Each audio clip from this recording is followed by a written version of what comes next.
Well, I believe the key word is sacred water, and this opens up the floor for him to talk about this issue. So now we'll pass it on the floor. Oi, pessoal, como vocês estão?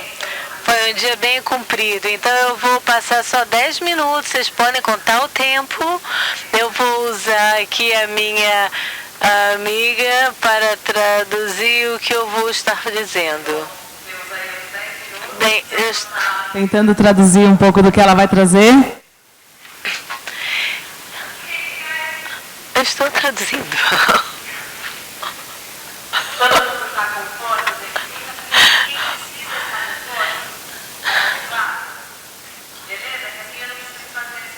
So if everybody has the phone, if you need translation, get your radios.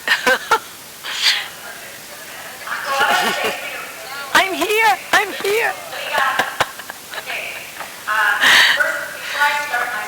I want you to close your eyes. And I want you to remember the very first time you were in water.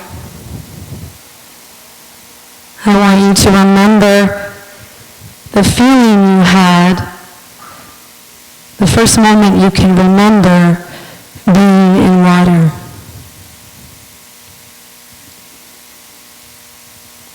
Remember what it felt like, the temperature, who was there, was it in a pool? Was it in a bathtub? Was it in the ocean? Remember how you felt in the water.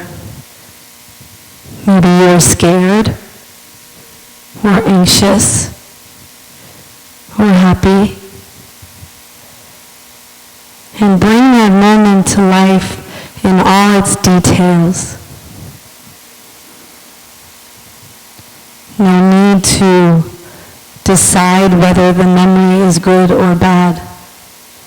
Just remember this moment when you first started your relationship with water.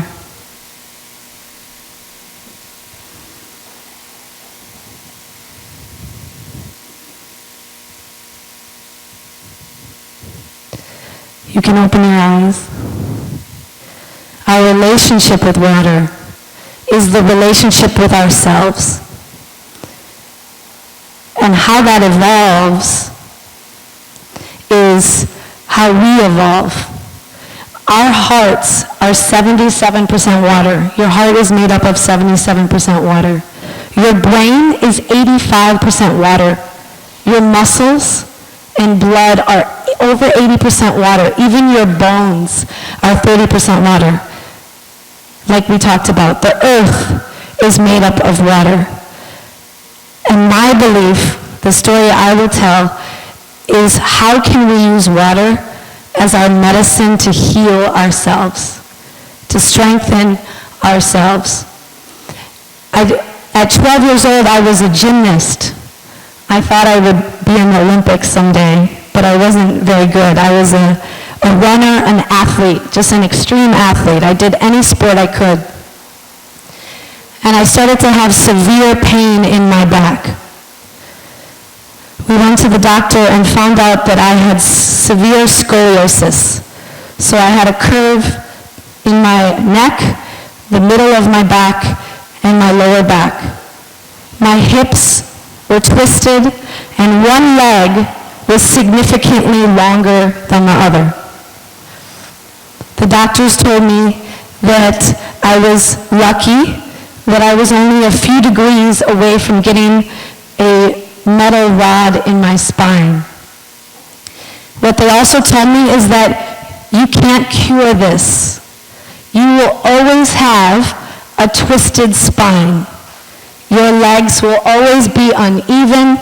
Your hips will always be twisted. This is your reality. My parents and God didn't agree with this solution.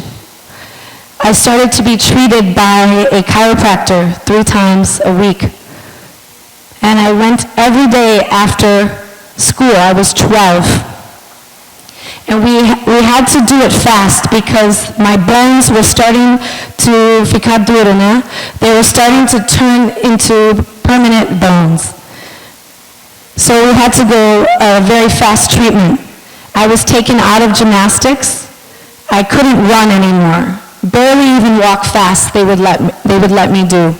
I was taken out of physical education in my school. So I was this weird athletic girl that couldn't do anything, barely walk. I said to the doctor, you have to give me something. I'm an athlete. I need to move. I need to know that I'm okay, that I'm strong. So he said, you can swim. I had loved swimming before, but I was always afraid of drowning. Always afraid of losing to this bigger thing that existed because I had saved my brother from drowning. So in my mind, water was so powerful and so scary. So I said, okay, I'll join a swim team. I ran my first race, and that's started my relationship with swimming. I went on to become the best in my state in swimming. I went on to compete in college. I went on to be a professional swimmer. My scoliosis decreased in double digits. What they said was impossible became possible because of the water. I think partly because when you swim, it's a straight line.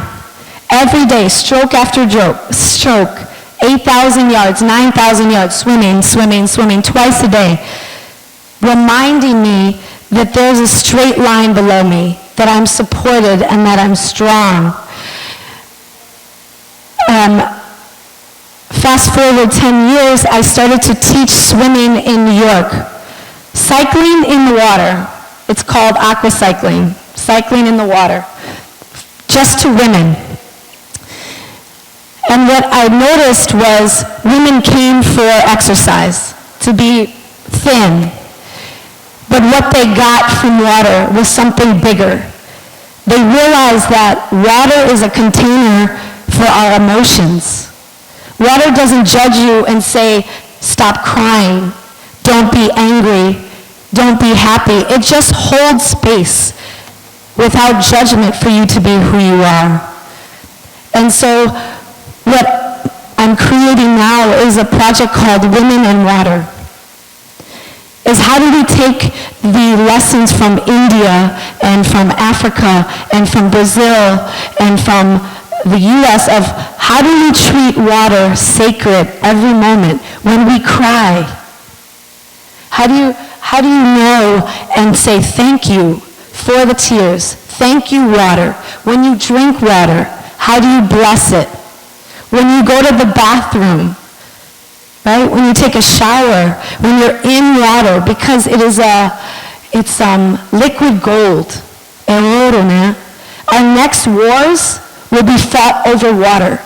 Not religion, not land. It will be fought over water. So my question to you is, how can you every day, when you wake up, you brush your teeth, you drink water, you take a shower, you go to the bathroom, you cry, you sweat. Every touch point in your life that you have with water, how can you hold it sacred for yourself? How can you embrace it as your own and as who you are?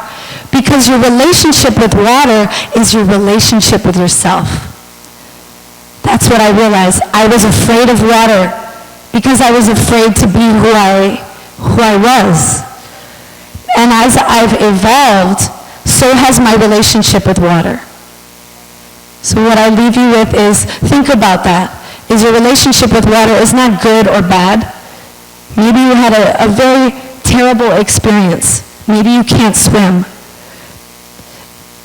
But our relationship with water is essential to healing ourselves and to feeling strong again and to healing the world. Thank you.